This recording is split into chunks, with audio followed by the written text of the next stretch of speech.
Jadi dari kejadian 3, dunia jatuh sampai nanti wahyu di mana rencana Allah sempurna digenapi. Ini terus menerus dalam bumi dunia yang jatuh, manusia berdosa. Allah terus sedang bekerja termasuk pada hari Sabat sampai terwujud sempurna seluruh kehendaknya. Ini yang pertama yang kita mesti tangkap. Yesus berkata, menurut kamu Sabat Allah berhenti bekerja? Yesus bilang tidak, dia masih bekerja sampai sekarang. Pekerjaan karya keselamatannya sedang terus dia kerjakan sampai nanti sempurna.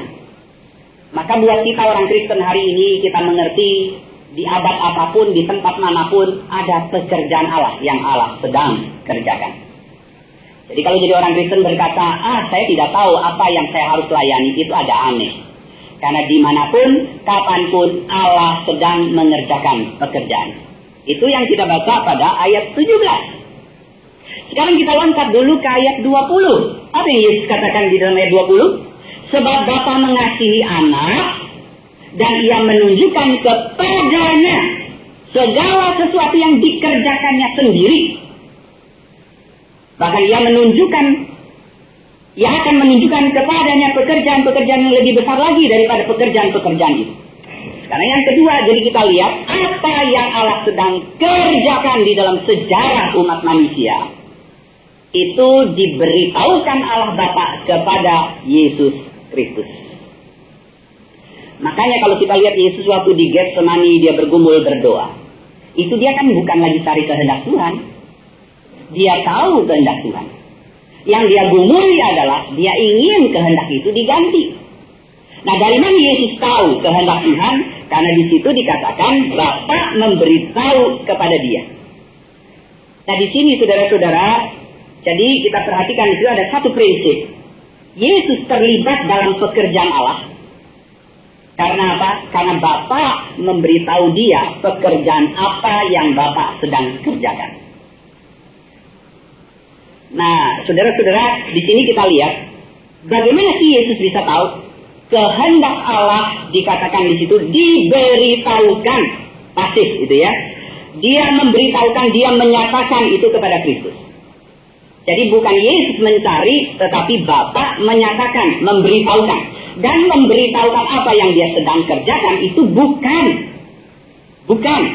untuk mengenyangkan keingintahuan kita. Bapak, kamu lagi ngapain sih sekarang?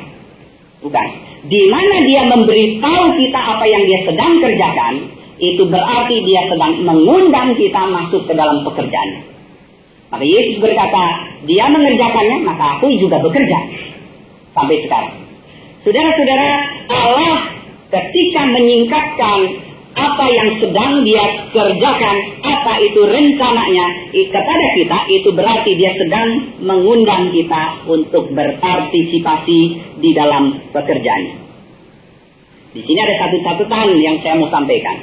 Berarti saudara-saudara, kehendak Allah, rencana Allah itu tidak kita cari dan tidak kita temukan. Saya ulang ya. Kehendak Allah itu tidak kita cari dan tidak kita temukan, melainkan dinyatakan atas inisiatif Allah. Allah mengambil inisiatif itu menyatakan kepada kita. Dan waktu dia berinisiatif menyatakan kepada kita, saudara akan tahu dua hal. Yang pertama, saya tahu apa yang Allah sedang kerjakan. Yang kedua, saya tahu itu panggilan buat saya terlibat. Saya akan memberi saudara 5 contoh. 5 contoh. Banyak ya. Supaya apa? Supaya jangan saudara luput menangkap kebenaran itu. Allah kehendak. Allah punya rencana, bukan kita cari. Dan tidak kita berinisiatif mencari. Tetapi Allah akan berinisiatif menyatakan itu kepada kita. Dan waktu itu dinyatakan dua hal kita tahu. Apa yang dia sedang kerjakan. Dan apa yang dia mau dari diri saya. Contoh pertama, Musa. Saudara, Musa, apakah waktu dia ada di padang gembalaan itu dia lari, dia jalan sana sini sedang mencari kehendak Tuhan? Tidak. Dia lagi menggembala domba, tiba-tiba melihat semak menyala. Dan di dalam keinginan tahunya dia menghampiri semak itu. Dan disitulah Tuhan menjumpai Musa. Lepas kasutmu, karena tempat ini kudus. Dan setelah disitulah kita mulai melihat Tuhan menyatakan kehendak Tuhan kepada Musa. Aku akan mengutus engkau untuk memimpin orang Israel keluar dari Mesir. Sebab sudah kudengar keluh kesah mereka.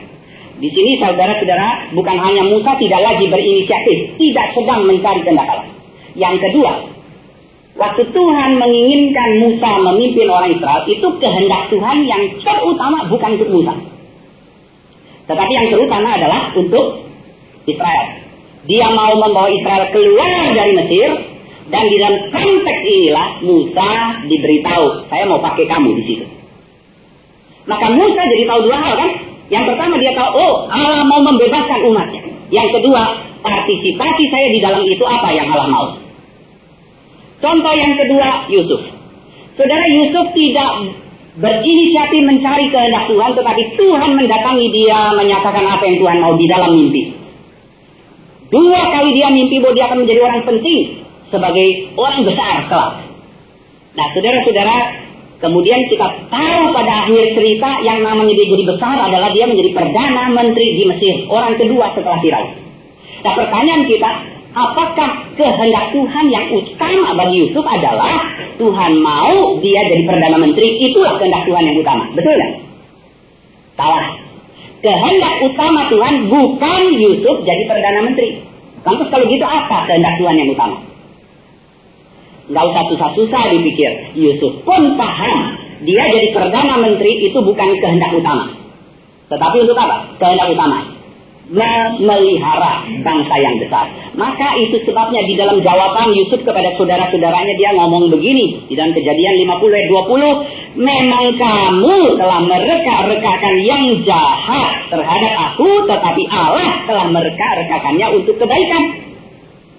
Dengan maksud, nah saudara lihat, dengan maksud melakukan seperti yang terjadi sekarang ini, yakni memelihara hidup suatu bangsa yang besar. Nah, waktu Yusuf menjawab perkataan ini, Yusuf tahu dua hal. Apa rencana besar Tuhan, dan apa partisipasi yang Tuhan mau Yusuf miliki dalam rencana besar Tuhan ini. Contoh ketiga, kita ambil dari Saul. Saudara-saudara, kalau kita membaca 1 Samuel sampai kepada pasal yang ke-8, di situ orang Israel sudah tidak menginginkan Allah sebagai pemerintah, sebagai penguasa, sebagai raja atas Israel. Mereka sudah tidak mau. Mereka teriak-teriak pada Samuel, berikan kami raja seperti kerajaan-kerajaan tetangga. Mereka punya raja, bukan Tuhan yang memerintah. Kita tidak mau teokrasi. Kita mau monarki, ada raja-raja yang akan memerintah kita. Samuel marah luar biasa dan Tuhan menghibur Samuel. Samuel, sebetulnya yang mereka tolak itu bukan kamu. Mereka tolak saya. Oke, kalau mereka mau raja, kita akan berikan mereka raja. Saudara, sejak peristiwa itu Allah memberi pada orang Israel raja, maka di dunia ini tidak boleh ada satu bangsa dan negara yang bersifat teokrasi. Tidak boleh. Kenapa? Karena negara yang teokrasi itu Allah turun tangan langsung memerintah. Tetapi apa yang dipikir hari ini untuk membangun satu negara agama, itu yang memerintah bukan Tuhan. Orang. Entah kiai, entah haji, entah siapa, orang. Walaupun dia berkata ini paling tinggi Tuhan, yang merintah itu orang. Nggak boleh. Kalau sudah begitu bukan Tuhan direct, tapi indirect. Nah, yang tengah itu koruptor semua. Yang akan melakukan kehendaknya dan bukan kehendak Allah. Yang akan berdoa, jadilah kehendakku, bukan kehendak Allah. Maka setelah peristiwa itu kita saksikan tidak ada lagi negara yang boleh berdasar agama, di mana Allah memerintah. Nggak ada. Allah kemudian menjawab permintaan orang Israel. Oke, kamu mau raja, saya akan berikan.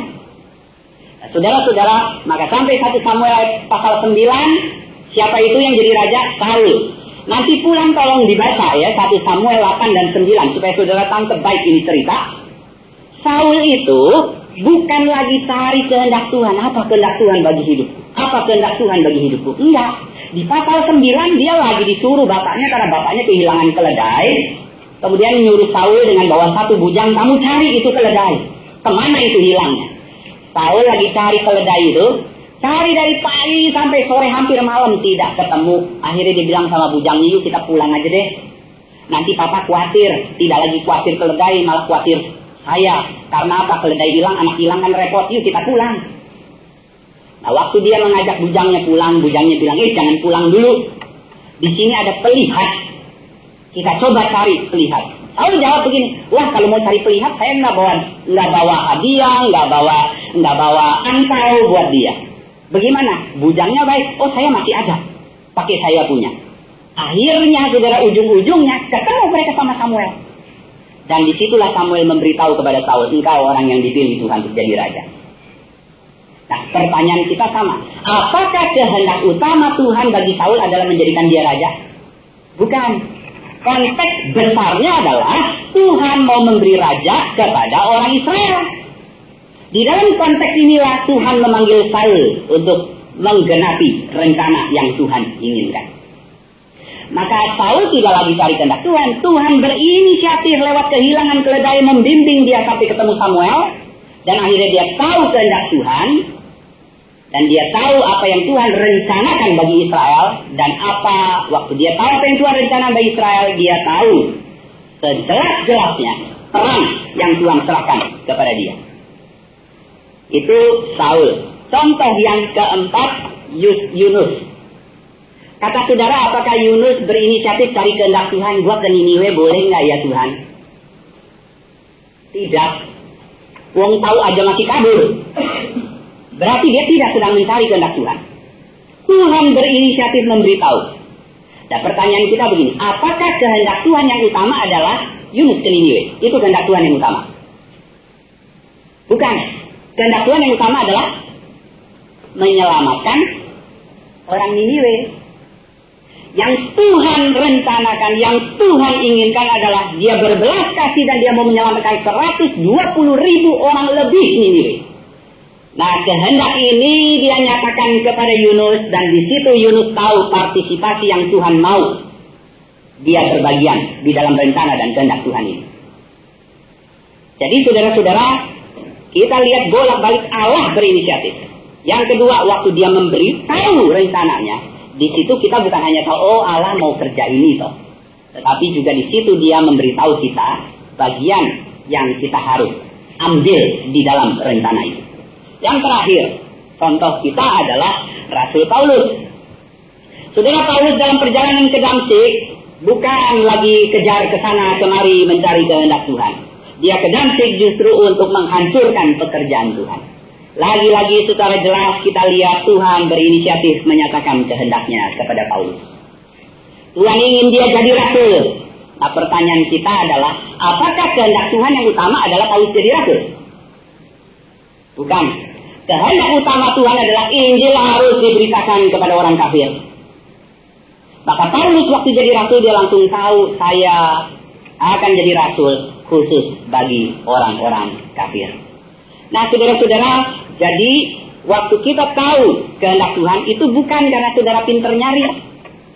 Bukan karena kita, akhirnya aku temukan kehendak Allah. Bukan. Allah akan berinisiatif menyatakan itu kepada kita.